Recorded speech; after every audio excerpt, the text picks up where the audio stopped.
Opinions expressed in this presentation are my own and not reflective of any organization. And the products that I mentioned in this presentation is not to promote any particular brand, but it's really to use as an example. And I did not ask for any writing assistance for this presentation. Okay, just a quick introduction, my profile. So I had more than 20 years of commercial sales, marketing, general management, product and sales training, and also consultancy in the medical device arena, particularly in the eye care industry and the contact lens industry. So I've been involved in many markets, predominantly the Southeast Asia markets and also the Indian subcontinent markets, which includes Nepal. Okay, so as I said, I'm currently a consultant of Seed Japan contact lens company. So I'm in a lockdown myself right now. So in the lockdown period, strange things happen. So now you're seeing in front of you a picture of one of the Singapore icon, which is the Marina Bay Sands, beautiful place. And also now from Singapore, I can see the Marina Bay Sands, and same time behind the Marina Bay Sands, I can see Mount Everest. So lockdown does do strange things to a lot of people, and now I got a clear view of Mount Everest every time I look at Marina Bay Sands. So, so I hope when you look at Mount Everest, you can see Singapore as well. Okay, what is evolution? Okay, somebody says Mr. Steven is from Singapore. Yes, I am from Singapore. That's right. Okay, great. So what is evolution? Let me just do a quick flash. Oops. Okay, so we have things evolution, evolving and going through the evolution process. So what I'm going to do today, I'm just going to look at evolution at a glance, and then we talk about the evolution of RGP, and then the silicone hydrogel material, and also the hydrogel material. And also I'm going to talk a bit about others, just as a snapshot. So now we're going to talk about evolution at a glance. How does contact lens material evolve? First, we have the glass, okay, which is really literally a glass, brown colored glass in the 1880s. And then we have PMMA straight after the glass, and then it's not a very good material to have. And then we evolve into PMMA material. Okay, now it's a good time to ask questions just to know that everybody is listening here. After PMMA, what kind of contact lens material evolve into? Soft contact lens or RGP material? If somebody can just type on the chat there, just tell me which is good. Which is the next evolution of contact lens material? Did we, after PMMA, did we go into RGP or do we go into soft contact lens? Okay, good. I see an answer right now. Okay, I'm not going to tell. Okay, maybe if I can have another answer, I can start replying. Okay, very good. Soft contact lens. That's right. So we didn't go from PMMA to RGP. From PMMA, we went into soft contact lens. And then we go on to RGP. And then from RGP, we went into silicone hydrogel lens. And after that, this is a crystal ball that everybody is trying to look at.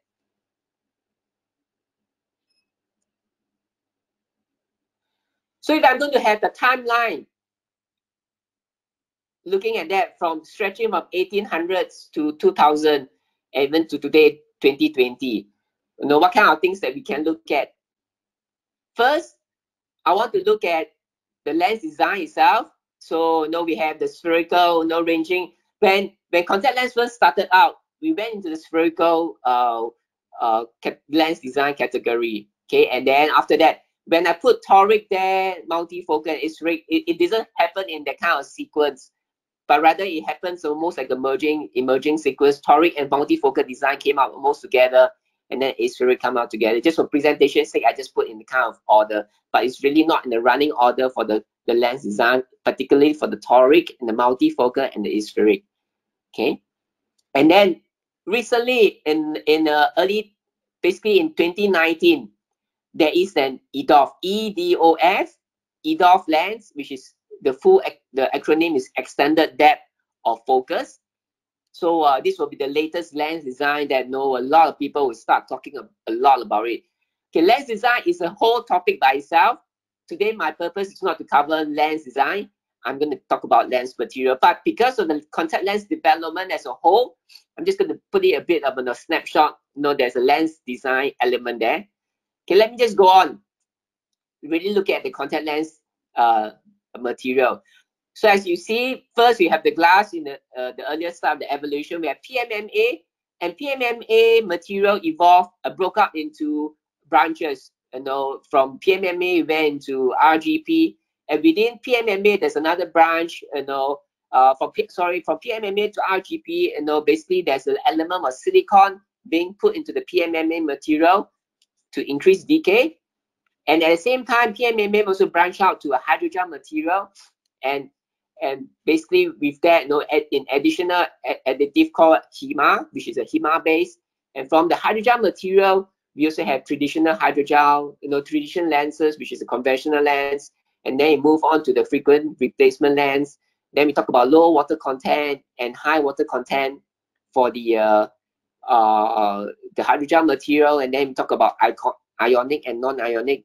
And from there, from the hydrogel, we also had the big branch out, which is the silicone hydrogel material, okay, which is where we are. And also from the hydrogel material, we also have a branch, which is to the hydrogel, improved hydrogel material. Okay, and this is the big, the part of Ingis, a big summary of the contact lens material. We're just going to move on to the next slide. There's a bit of lag, just bear with me for a while. Okay, you can see the slide now. So now, overall view of contact lens material. To manufacture contact lens, there must be first a polymeric material. Okay, and most contact lenses are produced from a polymerization of 2 or more monomers, and the process is called copolymerization. So basically, you put 2 materials together and produce a contact lens. Okay, for example, silicone polymers are high in decay, but they're hydrophobic. They don't love water. So they copolymer with another soft polymer, particularly there is more water loving, and also to soften the material of a silicone polymer. And by doing the polymerization process, you get the best of both worlds, basically from 2 inherent material. A high decay material, for example, and a softer, more flexible of a HEMA kind of a material. So we have what we call a copolymerization process in most contact lens manufacturing of materials. Okay, and through that polymerization process, we also have a polymerization mechanism to form the same polymer. Okay, to form that the polymerization process. Okay, there's a few things that we can actually use. First is through a process called radical or free radical, where you have particles moving in that process, and then replacing in one element with another element. Okay, high or combining the 2 elements together. Or you can have a catalytic process where you have a catalyst that trigger certain reaction for the chemical to become more water loving, for example, or even the surface treatment to be better. And of course, you also have derivative, whereby you have actually an atom replacing another atom, for example. So it is a series of polymerization mechanism in process, combining a 2 material to become the final contact lens material. And there are certain polymerization conditions as well. The temperature, okay, must be certain heat to cause that reaction to form. There's also initial type, and typically in contact lens manufacturing, the initial, particularly of cast molding, is UV. Okay, you have the UV process involved and causing the initial polymerization to take place. Okay, you also have things like vessel, different kind of channels that you use, and then also then you begin to produce the same polymer, but you have different properties out of it. Okay, and then the last part is all good polymers must be able to be manufactured by manufacturers. So you have a good material, but you're not able to manufacture because the manufacturing, the chemical, the polymers are just too difficult to manufacture in the regular manufacturing process, then it's not a good material as well. Okay, and so it's a quick overview of that, and then later I'm going to walk through more. I'm going to talk more in details. And now, okay, very good. So you'll see a chart again, a quick snapshot of everything that is here. Okay, I'll close the screen. That's good. Okay, great. So in that contact lens material, you have, I spoke about it, the glass, the PMMA, and then from that you branch out to the rigid materials on your left hand side, and then on your right hand side you have the soft materials, and of course from the rigid materials it comes into the RGP. And on the soft material, you talk about hydrogel, and hydrogel again is being branched out into silicone hydrogel and then into improved hydrogel. So every time when there's a progression, when there's an evolution of materials, there must be a reason why that the evolution of material actually takes place. Okay, I'm just going to walk through with you the reason why the evolution took place. Okay, good. So first you have is an improve from the glass to PMMA. So we know the glass itself is very brittle. So it's when you knock it or you accidentally knock a certain thing, it breaks quite easily. So the material durability in the sense of being knocked around is very poor. And the ocular compatibility is not a very comfortable lens material to use. So something needs to be improved on that. And based on that factor, glass has evolved into PMMA. And the reason why it has evolved is, okay, really, the evolution took place is because there's a need for more oxygen. Okay, from PMMA to RGP material, the whole reason of the evolution process to a soft material, soft contact lens material is there's a need for higher oxygen permeability. So what took place particularly to the soft material and also to the RGP material. And in the soft material part, another evolution took place because now there's hydrogel material. Mass manufacturing can take place now. So cast molding technology came into play, and then of course, from the hydrogel material, it went to the silicone hydrogel material, and then into the improved hydrogel material. And when we have this kind of material, different improvement in materials like silicone hydrogel and improved hydrogel material, what we are looking at is to increase water content, improve the elasticity properties, makes it more flexible in certain material, and easier to handle, improve the visual acuity of the material itself. There's no blur vision at a certain point of time, or protein starts to accumulate after a certain period of wearing and vision become poor. Improve the vision acuity of the material itself, and overall also improve the material properties, better decay, things like that. Okay, let's go on in a bit more in details. First, the glass, the first contact lens, the grandfather of all contact lens, the glass. So it's made from blown glass. It covers both the cornea and the white part. So it's actually a very big piece of contact lens, and it's not comfortable, so you can only wear it for a few hours. So it's really like a stopgap measure, something that people needed to have. So they created the glass contact lens, and not oxygen permeable. So not a very good, really a good lens to wear, but you have no choice. I guess that's the best choice. Okay. So now you have, next is PMMA, hard lenses made from polymetal metacrylic material. Some in the old days they call it plexiglass as well. Very stable material, very low warpage, actually it's pretty wettable in the sense, and cleans really easy to clean. In the old days you speak to people who wear PMMA, they actually use water to rinse off the lens, which is not a good thing. You use saliva and stuff like that. It cleans really very well, but it has very limited hydrophilic character. Quite a bit of movement with each blink, and with that, it actually provides a good tears exchange and provide the decay that is required for wearing PMMA lenses. Again, it's not oxygen permeable, the material itself. So the lens, the tilt exchange allows some oxygen to go in, but the material itself is not permeable, oxygen permeable. So if you see the picture here, you will see a picture of the PMMA chemical component. It's not the oxygen permeable at all. Next, we have the RGP material.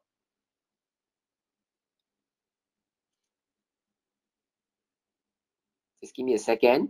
Okay, good. So next we have the RGP material. So the reason RGP material form is because of oxygen permeability. They want to make hard lenses to breathe. So there comes the birth of RGP. And there's further improvement to RGP material. In 1987, fluorinated monomers are being incorporated into silicone acrylic materials to become what we call a fluorosilicon acrylic material. And that increases the material properties of the RGP. Also, that also improves a lot more the decay level. So what adding fluorine does to a RGP material is basically it reduces the dependence on silicon for having a high decay, and also it makes the material a lot more wettable, particularly on the surface, and it becomes a lot more resistant to deposits being formed, things like protein accumulation. So it really enhances the material. And other copolymers begin to form along the way to make the material a lot more better to wear. So you know, basically to improve whether is it higher, even a higher hyper decay, better inherent material. So there you have you know, addition of different monomers coming into play. Next comes the soft contact lens. So I jumped the sequence earlier because I just lumped the RGP and the PMMA together. Easier to talk in that sequence. But we do know soft contact lens come first before RGP. So the first soft contact lens came in 1959, and they are made of polymer called hydrogel, and the monomer in full name is called hydroethylene metacrylic, or in short these days we just call HEMA. So when HEMA is being polymerized, it becomes hydrophilic, water loving, and basically you can absorb a lot more several times of water in its weight in water, and the resulting of it is the material is soft, compatible with the biology of the eye, you know, and we hear a lot of this term being used for some contact lens cases. It's a biocompatible contact lens. Basically, it's compatible with the biology of the eye, biocompatible. And some of these first generation hydrogel lenses are still available today. Okay, if you maybe later on, I'll share some examples. You know, maybe some of you will remember some of these brands. You know, or if you're old enough, you probably have fitted some of these lenses as well. But the big drawback of this is they don't allow enough oxygen to pass through the cornea. So, and there comes the next evolution of contact lenses. So soft lenses need more oxygen. Thereby comes the birth of the silicone hydrogel lens material. And Bosch and Lomb, through the brand called Pure Vision, usher in the silicone hydrogel age. Okay, and we do know silicone hydrogel, one of the big inherent advantage of silicone hydrogel material is the high oxygen that it brings to the material. Oops. Sorry, I just dropped my phone. Okay, so the silicone hydrogel material basically combine the benefits of high oxygen silicone monomers, you know, such as trimethyl cyprop metacrylic. In short, trees with the fluid and the ion benefits transport of hydrogel monomers. So basically, you combine a silicone material called trees with the more water-loving material called hydrogel monomers called HEMA, and you mix two together, you form basically what we call today a silicone hydrogel lens. But to think that you just mix two of this material and just cast mold it is really an easy process. No, in reality, that is a very difficult process. Why? Because we mix trees which is hydrophobic, with HEMA, which is really hydrophilic. A lot of times it causes a very oblique polymer to form. And in our world, you have a contact lens that's oblique, means vision correction is not corrected. So it means it is a very unsuitable material for optical correction with oblique material. Of course, throughout the years, a lot of changes have been made to manufacturing silicone hydrogel lens material. One of the processes is having the correct mix of both trees and HEMA material coming together. And another process is, artificially coating with plasma coating, or even having a more complicated cleaning process of the lens, what we call the alcohol extraction process in the manufacturing place, where you have silicone using alcohol to extract certain impurities to make the lens clear. So you have a lot of this kind of manufacturing process, such example what I mentioned just now, called the alcohol extraction process, and which is still practiced in a lot of manufacturers today in the manufacturing process of silicone hydrogel lens. So since then, silicone hydrogel material has evolved in the shift in chemistry, both the surface treatment. Myself, I had the opportunity to look at a few manufacturing plants. So now I've seen some manufacturing plants that have plasma coating or surface treatment or silicone hydrogel lens. It is a very energy intensive kind of manufacturing process. Basically, you electrify the surface, you ionize the surface of the lens with electricity. You can see sparks, literally sparks of electricity flying off in the manufacturing process, like forming lightning on the lens surface, just to plasma ionizing the lens to make it wettable, to make it more comfortable to wear. So, from that kind of perspective, silicone hydrogel manufacturing is not a very easy process to do. It's not like in theory, so it's actually a very complicated process. And thanks to a lot of good manufacturer, the manufacturing process has evolved and improved a lot more better. And we are also seeing that decay is not being pursued at all costs right now. Okay, so you do see later, I'll share a bit more about the trending of the lower of decay right now. So what do we have here? So we talk a bit more on the big categories of RGP, the silicone hydrogel lens, the hydrogel lens material. So in GIS, physical property of contact lens material differ in both physical and chemistry component, as well as different clinical processes. But the summary of all the evolution of clinical, of all the chemical properties of the materials itself that is being formed and evolved, really are driven by the few components down here. Oxygen performance, we are always looking for enough or high oxygen performance, a good tensile strength, to last, to wear the lens itself without the lens breaking, a good enough water content, a good index of refraction for optical quality, being biocompatible, and also the lens should have minimum deposits, both lipids as well as protein forming on the lens. So if I have a target ball like that, you're looking at the screen, a blue ball in front of you. If I have a blue ball and it is like a target of all the good elements, I'm going to shoot. Shoot by shooting. Trying to tilt it and shoot. If I see somebody shooting the target, what is the best ideal element of a contact lens that can land on the bullseye, on the blue ball? First, the mechanical property. It must be low enough in terms of modulus, no edge interaction, and it must provide a good optimal fit. Next, we will look at the surface property. There must be minimum deposits, low wetting angle, no tear breakup. This is something that we need to look on the surface itself.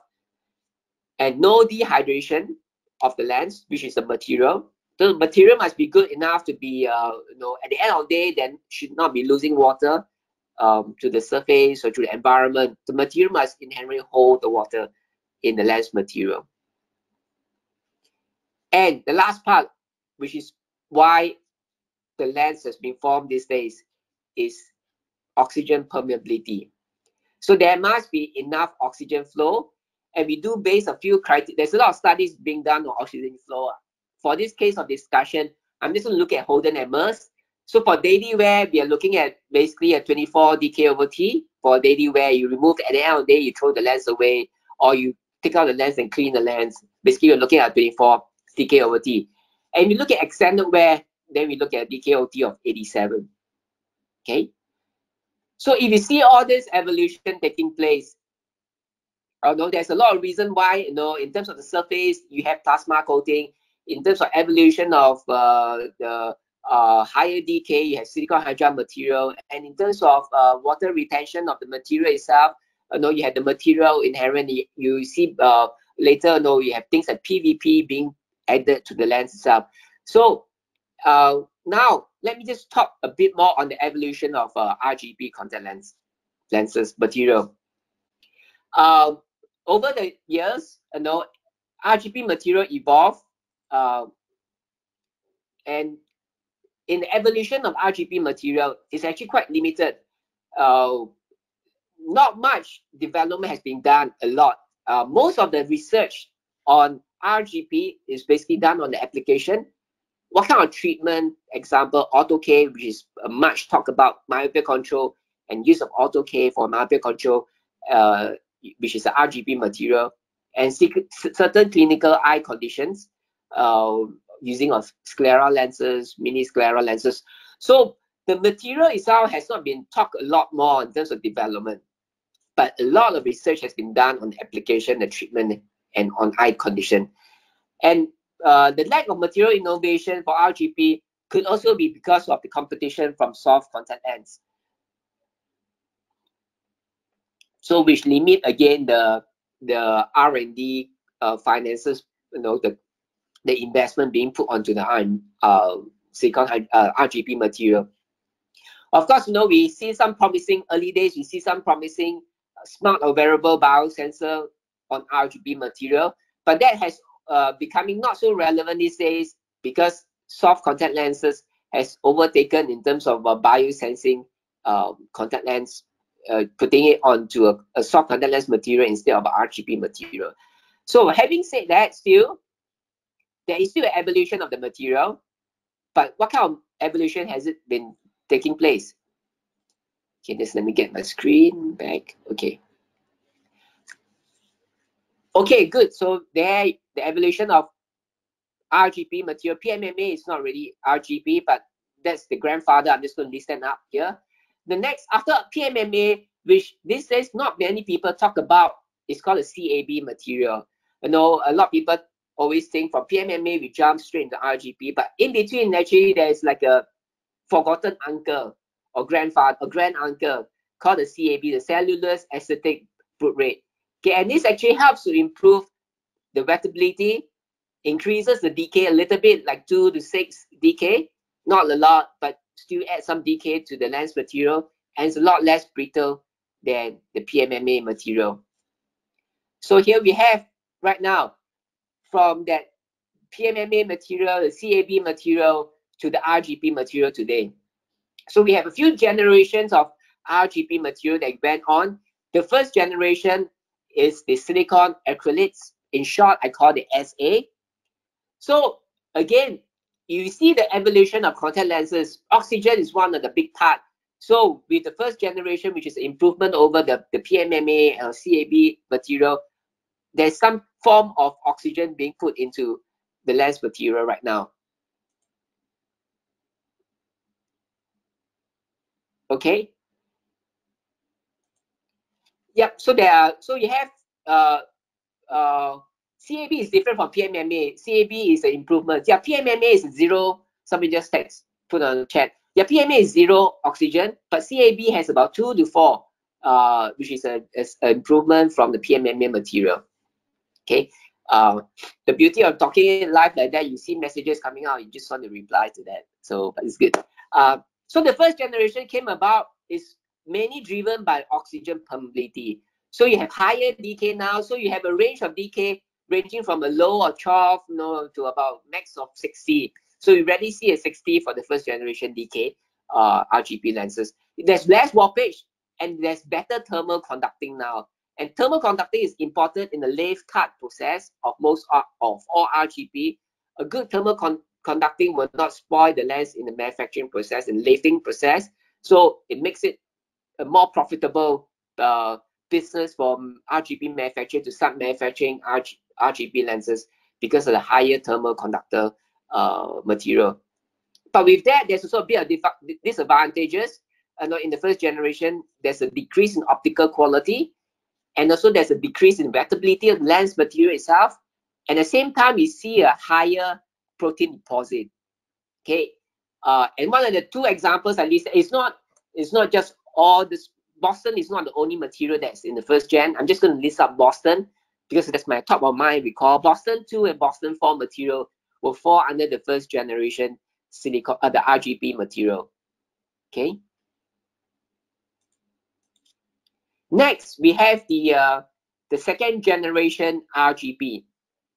So how, again, you look at the performance deficiency of the first gen, and then the second gen evolved to it. So what we have is the SA material plus a fluorinated monomer. So in short, now the second generation is the FSA material. Okay, it improves the wettability a lot more. It also reduces the protein deposits and give you a much higher decay now.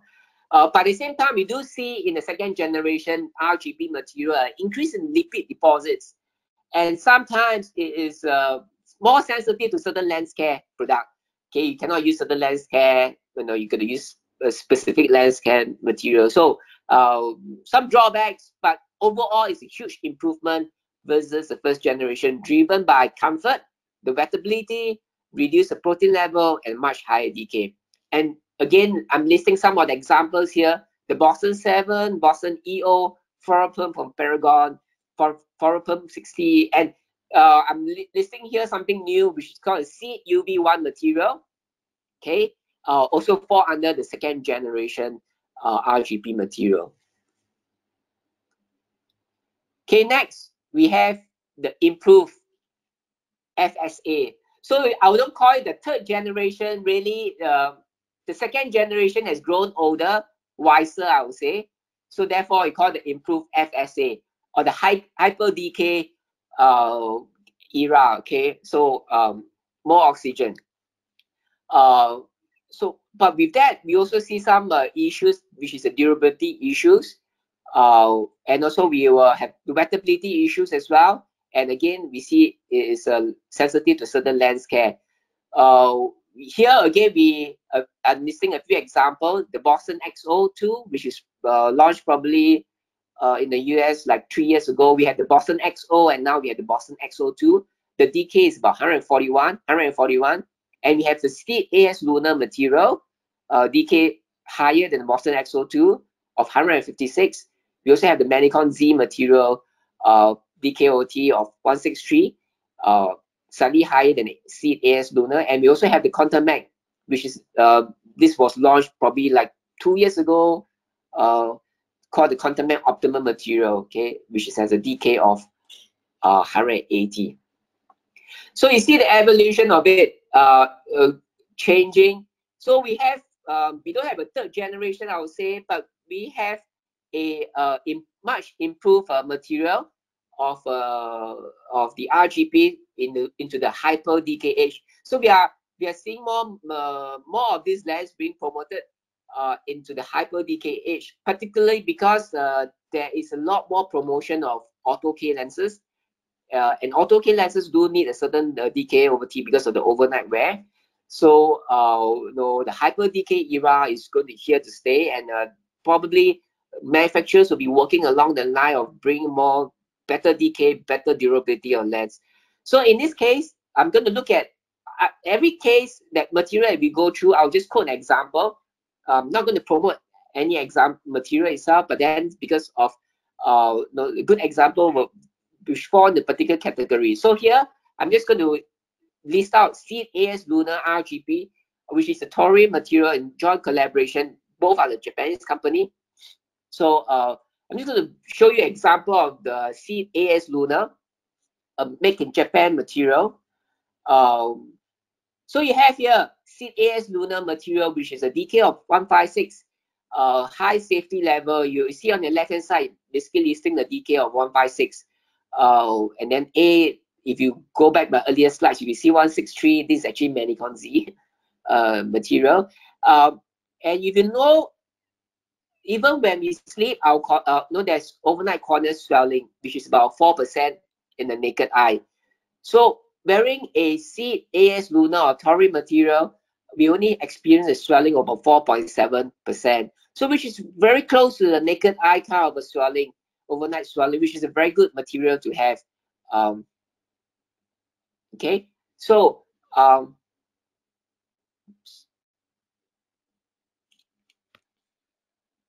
yeah, okay.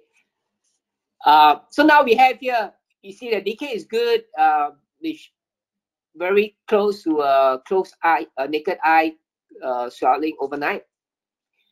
The material itself, so the inherent material of a high decay lens, it tend to be a lot more brittle. In this case of seed AS Luna, it has a very high decay, but yet it's not easily broken. So if you, on the left hand side, you see the taurine, the chemical component of the methane metacrylic silicone. So it's very packed together as a polymer versus a very traditional, maybe a Gen 2 or Gen 1 kind of material whereby it's actually quite spread out. So it's very weak kind of a joint polymerization kind of a material coming together. So, and with that, and they did a simple test. Basically, it's a drop test. We drop a iron ball about 5.4 kg from a height, okay, of 150 cm, okay, and then you see how the breakage of the lens happen. So we have just have small scratches of that of the lens breaking, okay, of the toric RGP material. And on the similar RGP material, you see the lens actually shattering.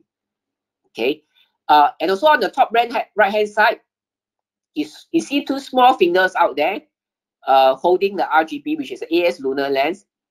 One is before bending it, and the other one is bending the lens itself. So you can actually see the lens being able to be bent quite easily without actually breaking, giving you a good flexure, but yet a very durable and tough material. So again, this is a very great material, particularly now so for auto K lenses, because we are working with kids. The AS Lunar material is also used in the auto K material as well. So the feedback of this is actually great, okay, for materials like that.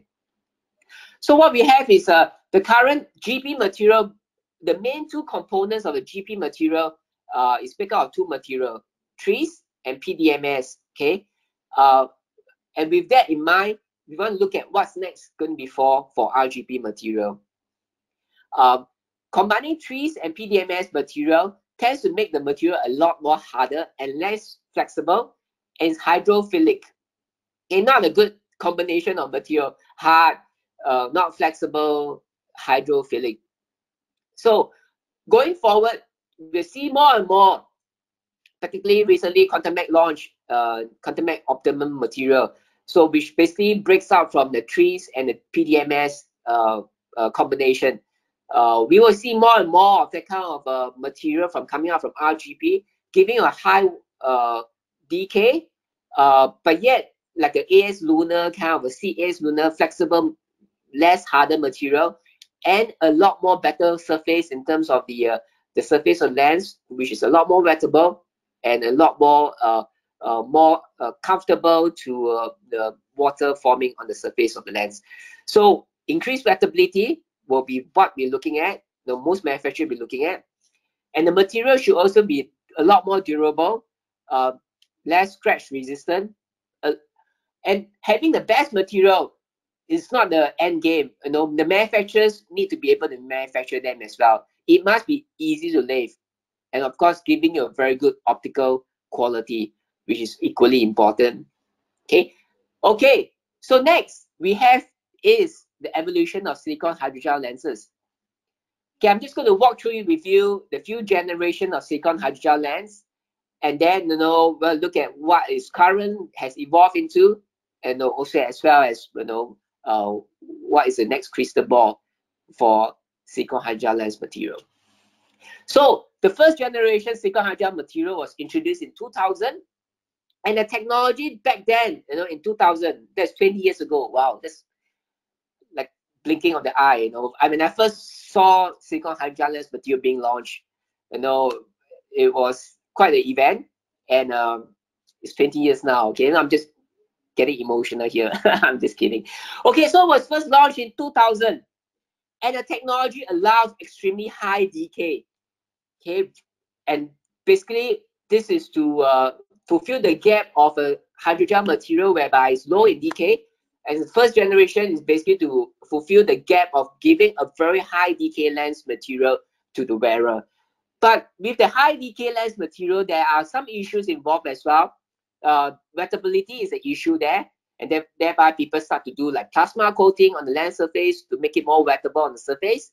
Surface treatment there comes you, and then you have to overcome basically a hydrophobic characteristics of silicone material to increase the surface wettability. And most of the first generation silicone hydrogel material, they are all very low water content. Later I will show you list out all the first generation silicone hydrogel lens material. They are all in the 38 water content material. And it's also very high modulus, and thereby give you the stiffness of the lens. Okay, and here you have the list, the two. Oh, I'm supposed to ask a question here. I just show you the list. I'm supposed to ask you the question. Can anybody tell me what's the first generation silicone hydrogel lens material? Okay, never mind. Then I'll try it on my next run. Okay, so you have it here. The first generation is Pure Vision from Bosch and Lomb, and Night and Day, okay, from Alcon. So you see the water content here. The decay is high, but the water content is very low. You look at Pure Vision, we're looking at only 36% water content, and Night and Day back then wasn't called Alcon. Back then was called Ciba Vision. Of course, over companies evolve as well. So from the evolution of Ciba Vision is becoming Alcon right now. So back then was called Ciba Vision. The water content was 24%. DKOT was really high, 175. Okay, and look at Bosch and Lomb manufacturing process. It's a lot of tree structure being built into the first generation material. And we do know trees give you high oxygen, but makes it a very low wettability surface, a very high stiff lens. And these are the inherent disadvantages of a tree, basically a high tree structure contact lens material. And of course, to overcome that wettability issue, they do a plasma coating on it. Same goes for the Night and Day. Okay, there's high trees. They try to lower it a bit down, the fluoroethane, to give you a high decay, but then build some wettability material in it, but still not good enough, and you still see a lot of plasma coating on it. So next we'll see the is the second generation silicone hydrogel lens material. So it was introduced about 4 years later from the first generation, 2004. Still, it tried to make it more comfortable, not through the material itself, but rather through a wetting agent. Therefore, it's not a true natural material for silicone hydrogel lens material. And there is still a restriction between decay and water content. Why do I say that? So you have a high decay lens, you got to have a low water content lens. Okay, similarly, you have a lower decay, you will have a slightly higher water content. So it's a vice versa kind of a relationship. Same goes for the modulus of the lens. You have high decay, you also have a high modulus lens relationship. So compared to first generation silicone hydrogel lenses, we tend to see them as a lower decay versus the first generation lenses. We tend to see a higher water content to improve the comfort of the lens itself, and we also see a slightly lower in terms of modulus. Okay, now I forgot to ask what's the example of the first generation silicone hydrogel lens. Now let me ask, who can name me the one example of the second generation silicone hydrogel lens? You can type in the answer. I'm just going to drink my water here. And then I'm slowly going to see my chat. Very good. Can I have one more person answering? No, anybody else? No, I saw some answer there, and if you can, no, you can key in more. I just maybe give like 5 more seconds, see anyone else can key in the answer. Second generation silicone hydrolyze material. Anybody can give me an example? 5, 4, 3. Ah, yes. Oasis. Very good. Well done. Okay, awesome. Yep, all correct. So we have two examples there. Oops. Oops. Okay, great. So we have the somebody mentioned AccuView Advanced. Yes, it's also a second generation. I didn't put it down because it's not so in the market now. So I didn't put down AccuView Advanced. So I took that up for easy recognition purposes. Yes, AccuView Oasis is the second generation. Air Optic is also part of the second generation, but I will categorize them in the second generation category. Okay, and recently AccuView Vita, which is a very recent lens, but really in genes that lens didn't modify too much from AccuView Advanced or even the AccuView Oasis. So it's really a hybrid of the Oasis and AccuView Advanced forming AccuView Vita. So that really falls in the second generation category. So let me go through AccuView Oasis. So you have a DK of 147, still a very low water content of 38%. In the manufacturing process, I'm just going to walk through a bit more. It's called a long chain. Later, I'll explain what is long chain. High molecular weight, and it, like I said, there's the internal wetting agent. This is J&J put in PVP as the internal wetting, and in Air Optic, slightly lower DK than Oasis. Water content is still very low, higher than the first generation, the night and day, but still not much higher, 10% higher. Again, using fluoroethane trees. Again, there's an element of plasma treatment on the surface. AccuView Vita, that's why I say this falls into the second generation, because you look at the DK of Oasis and Vita, they're actually the same. Really what changes this between this and Vita is they put in 30% more PVP, which makes it more water loving. And again, it has an element of silicone long chain in AccuView Vita. Okay, so let me go on to the next generation or the latest generation. Some people like to say this is a third generation, but I already say again, this is more like the latest generation. It's really not into the third generation, but really it is evolving to the latest generation right now. I think there's still a lot more evolving now, but let's look at the latest generation of silicone hydrogel lens material. Introduced not too long ago, 5 years ago, 2015. So it took about a 10 years gap between the second generation versus the latest generation. 10 years to jump to the next generation. So what we have here is less silicone, a lower DK or maybe a similar DK, a lower modulus, or does that all equal to more comfort? And there's a question mark here. But still is confined a little bit by the DK and the water content element here. Okay, so high DK, low water content, and vice versa. And same goes for the modulus side as well. High DK and the high modulus. Of course, you see a bit more decoupling of that effect, but in trend wise, it's still quite similar of a high DK, low water, high DK, low modulus, a high modulus relationship. And we have PVP being added onto it, polyvinyl being added onto it, PVP in short, okay, added to the silicone backbone.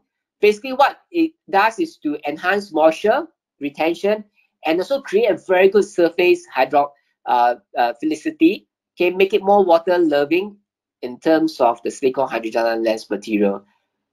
Okay, now should I give the quick one since I'm into the row? Just name me some third generation silicone hydrogel lens material. Okay, I saw one. Biofinity, yes, that's correct. Oh, True Eye is not actually. True Eye is not in the latest generation actually. Sorry. I saw one True Eye, but yeah. Avera, yes. Okay, very good. Yep. Avera, Biofinity, yes. these are all and of course, recently the most recent one is from Bosch and Lomb Ultra. Okay, so we have bioaffinity, and of course along the way, there's things like my day, the one day modality kind of a segment came into play. So bioaffinity from Cooper, decay of 160 high, and look at the water content here right now. We're looking at water content of about 48%. So you see there's a bit of a changes, high decay, now a higher water content. So a bit of a differentiation versus the earlier generation. Avera, decay wasn't so high, but the water content is good, 55%. And both of them uses the same, no trees. So when you don't have trees involved in the countenance material itself, you give it a lot more flexibility in terms of material. The material itself becomes more water loving. Okay, there's a hydrophilic modified silicone macromers being built into it. And the next one is Ultra from Bosch and Lomb. You have a high decay, again, a water content which is falling the mid range of 46%, which is good as well. It works a bit differently. You have multiple layers of long chain silicone, both long chain and short chain combining together, and they integrate a lot more with PDP. Just like earlier, you see AccuView Vita has a lot more PDP involved in it, and Bosch and Lomb Ultra has a lot of PDP in it as well. Okay, let's talk a bit about long chain. Just wait for my slide to pop up. Okay, long chain. So you see a lot of lens manufacturer, they will start talking about, oh, my lens has long chain. No, so in actual, what is long chain? What is this chain? No, is it to tie up somebody? Is it to tie up the contact lenses? In the traditional contact lens, if you look at the picture on the left-hand side right now, this is the traditional silicone hydrogen lens material. The material all packed together, so it means it's a short chain. It's all chain in a short manner, very compact chain. So this is actually a short chain. Okay. So what is the advantage of disadvantage of short chain? Short chain means more silicone material in it. Thereby, water loving material like HEMA cannot get in between the chains. With that, you have a high modulus lens, and also a low water content as well.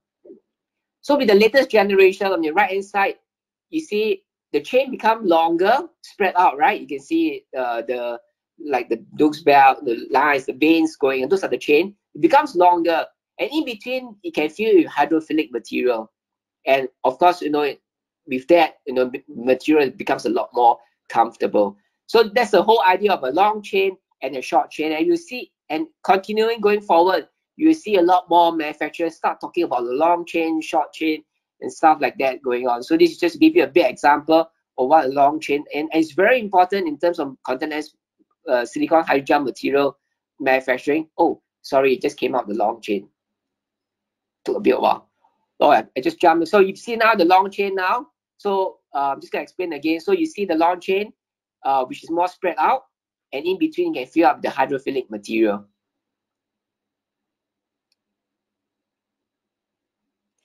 Next. Okay, great. So next we have the silicone hydrogel lens of a few key competitors or key players at a quick glance. So we have the Air Optic, which is by Alcon. So you will see that the material, the wetting agent is plasma treated. You have trees there, you have DMA, PEG. DMA and PEG basically makes the lens softer, okay? But you still have a big component of trees there. If you remember, trees is the big component of silicone, which makes the lens not flexible and which makes the surface not wettable. Low water content, the decay, and the modulus is there. It's very high modulus of 1 over there. And because the latest one, Daily Total, I didn't put in my 3rd generation because really, depending my personal opinion again, if I speak to the Alcon guy today, he will say that theirs is a 3rd generation. But I just could put a question mark. Why? Because the water content is actually quite low. They put 33% water content at the core, surface is 80%. So, and the modulus is still relatively high, 0.76. So I don't really, this is like middle of neither 2 nor the latest generation. So I just leave it out typically when I share about the latest silicone hydrolyze material, this really doesn't really fall into the latest generation. It might be recently launched, but isn't really in the sense of latest generation or third generation. So you have internal wetting gradient element involved. You have a phosphotidylchlorine being added to soften the impact of the lens. Okay, you have ultra. I spoke a lot of ultra. PVP, siloxane. Okay, high water content, decent, lower modulus, no, 0.7. Bioaffinity, high water content, no surface treatment. They claim it to be a natural wettable, natural material. High decay, modulus of 0.8. Okay, slightly higher than dailies and ultra. My day, okay, lower decay, higher water content.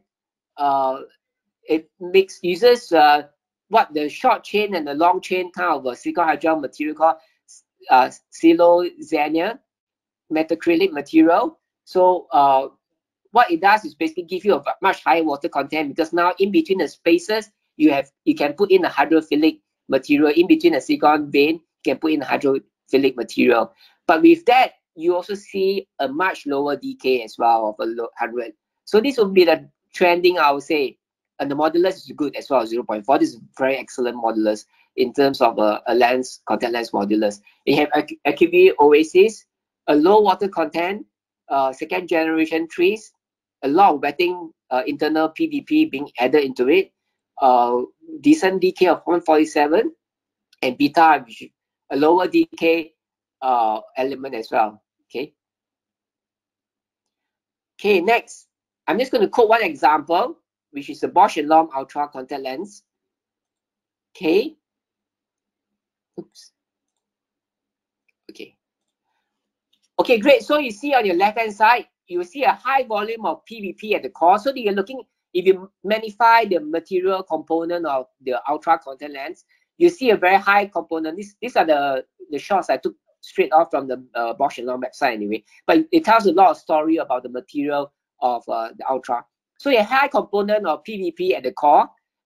Again, high PVP, we do know, give you a very good moisture retention. And on the right-hand side, you will see if you do a bigger close-up shot, you have a long chain of silicone, correct? But in between when the long chain of silicone, in between when you inject with PVP, you have very tightly compact PVP, and then it gives you a very high wettability and also a very good smooth surface. So they say this is a two-phase manufacturing process. Phase one, which is a long and short chain.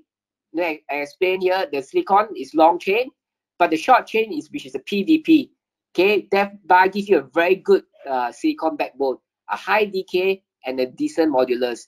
Okay, and the PVP that coils around the silicone backbone give you that comfort and a smooth surface. So the next one is the chart of some materials that I put in there. On your left hand side is water content versus modulus. The right hand side one is decay over water content.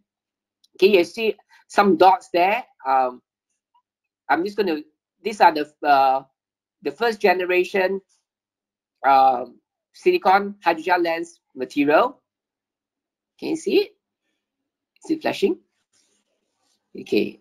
Okay, great. So you see the first one, the bottom right one, you have night and day, air optic, pure vision. These are really like the first two generation of the silicone hydrogel lens material. And then you move up to like Bioaffinity, Vera, and somewhere in the middle. Okay. So you still see, a bit of higher water content, a lower modulus kind of relationship. Next, on the right hand side, you will have the it's blinking now. Okay. Now you see on the right hand side the graph, you have the first generation night and day, and of course you have other ones like Bioaffinity coming into it. Okay, the latest generation. So in all, you see, if you draw a line chart here, you see the trending modulus. If you want to get lower modulus, you need a higher water content. If you need to have a higher decay, lower decay, to get a higher water content. So there is still a bit of that relationship involvement in that. Okay, and with this, we we can say what's going to be next for silicone hydrogel lens material. The material properties have to be balanced to give you more optimal combination of modulus, water content, and wettability. And overall, this promote the overall comfortable wear. And the material could be a mixture of hydrophilic modified silicone monomers and also a very unique backbone, silicone backbone that retains moisture and deliver a very wettable surface. If I'm going to put my crystal ball out there, the next future of DK of silicone hydrogel, will be probably a lens that is mid-range of DK over T of 100 and with a much higher water content lens. Okay, I think this is the trending that we are seeing throughout, particularly more for the one-day disposable segment. Okay, so we covered RGP, we covered silicone hydrogel lens. Now we want to talk a bit more of hydrogel lens segment. So there is an evolution of hydrogel lens as well going on. So we have the HEMA, and we know at that stage HEMA are high water content, oxygen permeable material. So the water content can range from 20 to 80%, depending on what kind of co-monomers is being put into it. And the HEMA is commonly co-polymerized with monomers like ECMA, MMA, MAA, MVP, and these are all hydrophilic copolymers to improve water retention, absorbability, and the wettability.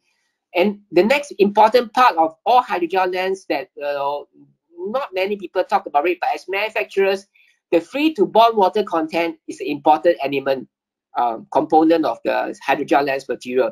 That means the water bonding should not be lost out to the atmosphere in the contact lens. And also the evolution of contact lens also evolved the US classification of hydrogel. So that give you a very useful way of classifying hydrogel lens material. Okay, so if we have the evolution, again, the timeline is there, straight off from the 1960s. You have the first, I'll just categorize as the first generation hydrogel material because there's not so much being talked about hydrogel material having different generation. But for the simplicity of discussion here, of a study here, I just put there's a first generation hydrogel material which really evolved from the HEMA material. Pretty low decay, below 15 kind of decay, and a very low water content. And most of the time, these are being lathe cut. So I list out a few example here. Hydron X6. I'm not sure anybody here of Hydron X6 lens material. Anybody? If anybody here of Hydron, or anybody fitted Hydron Z6 contact lenses? No. Okay. No, miss. No. You have? No. Okay, great. Oh, awesome. It's good to know. So without knowing your age, if you have fitted Z6, no, I'm just kidding. You are still very young. So we have things like Optima 38, we have Hydron Mini and Siva Soft. Okay, these are really classic lenses that if you have fitted them, you're still going strong and going younger by the day, which is excellent and awesome. So you see the chemical component structure of them looks like the one at the bottom. Okay, pretty simplified. And then next you have the second generation hydrogel material. I'll just simplify to as HEMA plus, because basically it's HEMA plus a lot of other copolymers like MAA, MVP, PVP, etc. I just go plus. I'm not going to list them down. So it's a second generation, basically HEMA with other copolymers. It gives you a higher decay, so between a range from 15 to 13 mostly, a much higher water content as well. And from here onwards, we start to see lens being cast molded from the second generation hydrogel lens material. This also tend to attract more protein deposits because of the higher water content. And in 1976, FDA starts to categorize soft contact lenses, and that breaks up into the 4 categories of soft contact lens categorization. So Some of the examples of the second generation hydrogel lens, Proclear, Active Fresh, maybe not many people hear the name, is from the company called Hydron again, okay, which has been acquired by a few companies, by Biocompatible and then later by Cooper Vision. Of course, soft lens, Bosch and Lomb, frequency 55, choice AB. So as you see the chemical component, the polymer component of it gets a lot more complicated because of a lot of cross-linking of polymers coming together in the second generation silicone hydrogel lens material. Now let's look at the improved hydrogel material. Okay, so you have here the improved one. Now we see a higher decay. It's cast molded. Now this much improved. The big improvement for me is it resists a lot more deposits, both lipids and protein, particularly on the protein side, and it dehydrates less. And some of the two examples I quote here, which fall straight into this category, is the SEED SIB material from SEED contact lens and BioTrue, which is from Bosch and Lomb. So, and that's the quick snapshot of one of the components of the improved hydrogel component. A lot more PDP being injected into the material. Okay, next is I'm just going to because in 1976 US FDA starts to list out the categorization of soft contact lens. So you have group 1, group 2, group 3. I'm just going to go through very fast, and there's a few examples there. Group 1 is Polymeric, group 2 Omofilcon, which is Proclear, and also Hexofilcon as well. And then you have group 4 Etofilcon. Okay, who can guess what is Etofilcon? Which lens is made from Etofilcon A material? Question time again. Which lens brand is made from Etofilcon A material? If anybody can put on the chat there. Nope. Etofilcon A. Etofilcon A. Case Active Moist. Okay, is made from Etofilcon A. Okay, good try. Yeah, yep. Okay, so I give you clear actually. Active clear is yeah, okay, close. So you had 4 groups there. Okay, these days people talk a lot about group 1, group 2, group 3 not so much. But anyway, grouping of US FDA grouping of hydrogel lens is not so prominent these days, particularly in the silicone hydrogel lens material, but just a good reference point to see how soft contact lens, particularly from hydrogel, has evolved into. Okay, the next slide, I'm just going to list down all the players that has been there, and also the monomers has been involved in them as well. So you have frequency 38, which is a Cooper Vision lenses, it's a Polymeric material, low water content, HEMA, group 1 FDA, Biomedics 38, which is Cooper material, again, Polymeric 38, and there's HEMA and the ECMA copolymers being added into it. The Optimal, FW, Bosch and Lomb, oh, sorry, there's a typo there. It's 38% actually. Biomedics 55, Occupicon D from Cooper, higher water content, HEMA plus MA. So you see, if you read that, etc., basically it's a combination of monomers.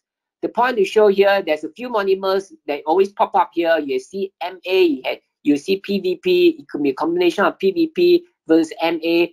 Or you have also in Proclear material, which is a phosphocholine material, which is slightly different. But again, it's another additional copolymer, MYP, PVA. And all these copolymers basically give better moisture retention, either or wettability to the lens material.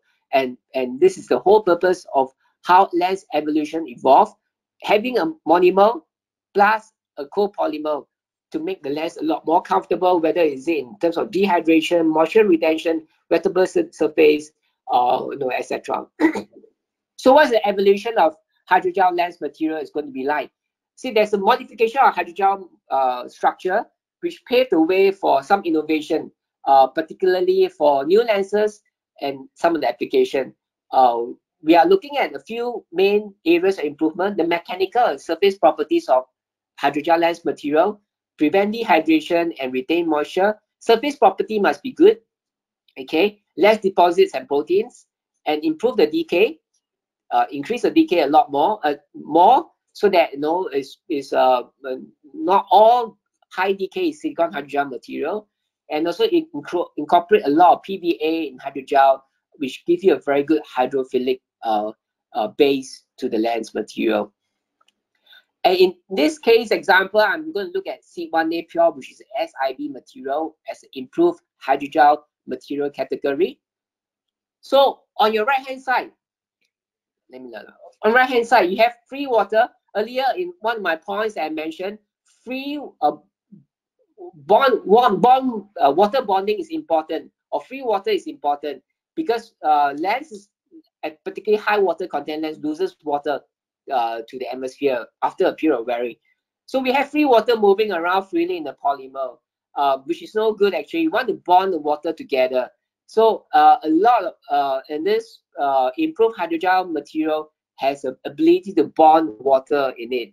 And in C1A Pure material, particularly SIB material, moisture does not evaporate so easily because the moisture bond closely together, and not only bond closely together, it actually attracts and retains moisture. So that's the SIB material. And at the same time, besides the water bonding and water loving material itself, it's also highly resistant to contamination, mainly the proteins, which happen mostly in the hydrogel material, as well as the lipid as well. So you have a charge in the surface again of both positive and negative ions, because you have a charge of a typical hydrogel, conventional hydrogel material is all negative charge, and then you attract positive proteins onto the lens surface. But SIB material is built differently with both negative and positive charge, thereby neutralizing the surface and thereby not attracting so much deposits on the surface. Okay, so a snapshot of decay. So we talk about material, so we talk about wettability of the lens surface, the moisture retention of the lens surface, and the decay OT is not as high as silicone hydrogel material for sure. Hydrogel material will never be higher than silicone hydrogel material because there's no trees being added into it, there's no silicone, thereby the decay over T will never be high. But high enough, good enough for a daily wear kind of regimen. Okay, you have C1A Pure decay OT of 42.9, which is an improved hydrogel material. Water content is high as well, 58%. And on the other side, there's Bow as well, Bosch and non-biotrue. Decay similar, slightly lower, but comparable to decay over T of 42. A very good water content of 78%. Without the lens losing water, even with such a high water content lens, which is amazing lens material as well. Okay, so what's next for hydrogel material? Really, we're going to look at the next big part of the game is incorporating hydrogel material itself inherently has a lot of ion component that allow drugs to be soaked in between the spaces. Okay, now we can have a drug delivery system, particularly in the soft contact lens, in the hydrogel lens material. Okay, so you see the one on the left hand side, Gadget put drug in between the ions of the hydrogel material, and at the same time, slowly there'll be a releasing effect of the drug on the eye. Yeah, on the right hand side, talking about almost the same thing, you have more things like surfactant on it, the free surfactant on the surface, a drug being absorbed on the polymer itself, and then slowly the drug will being released out from the surface of the lens. So what's next? This is very close actually. A lot of companies are working on it. I think very soon we will be able to see drug delivery contact lenses being launched, having approval for launch in various markets as well. Okay, and what next for hydrogel material is really a combination of the hydrogel material, not just improving the material itself, but in conjunction used with other technology, particularly like a smart soft contact lens used as a monitoring tool. So you see the picture over here, you see the person there wearing a monitoring tool, ocular monitoring tool. So basically this tool will capture spontaneous changes in the eye, providing physician with valuable information that can help guide glaucoma treatment. So, and the patient will wear this throughout the day. They will see the glaucoma pressure, the ocular pressure spike up in the different part of the time, which is very important in treatment in certain cases of a glaucoma patient, particularly the spike in ocular pressure and how the eye drops can be dropped, and how the treatment should be more aggressive in certain time of day. So you see the person wearing the lens looks like that, okay, with a sensing device being placed at the surrounding of the lens itself. So hydrogel lens will really be used as a conjunction with other technologies, smart technology out there at work. And this lens is actually available right now. It's called the Silicone triggerfish. This company is owned by Countenance Japan. More and more of this kind of nature of lens will be coming out in the market in the very near future. And I'm just listing out just one quick one, which is called Silicone triggerfish, of this kind of contact lenses. So I'm coming to a close. So what is others in terms of element? I'm just, without ending it, I'm just going to mention one more, called the hybrid lens. Basically putting two materials together, hard on the inside but soft on the outside. I would like say, okay, I wonder what it means being hard on the inside. There's a lot of intonation, you can apply being hard on the inside and soft on the outside. But in actual fact, the hard on the inside is the RGP lens, skirted by a soft hydrogel material or hydrogel material. Okay, basically give a very good comfort of a hydrogel material, but give you a very good optical performance of a RGP material. So this lens being conceptualized in 1977 by Erickson and Nigel. And in recent times, Synergy Eyes, this company called Synergy in the US, started to push out quite a bit of the hybrid lenses of this mixed review. But again, something that if you can't improve on lens material, you combine two, then you combine the hard and soft together and you form a miracle lens, so-called. So okay, great. I'm at the end of my slides. I'm into my question time right now.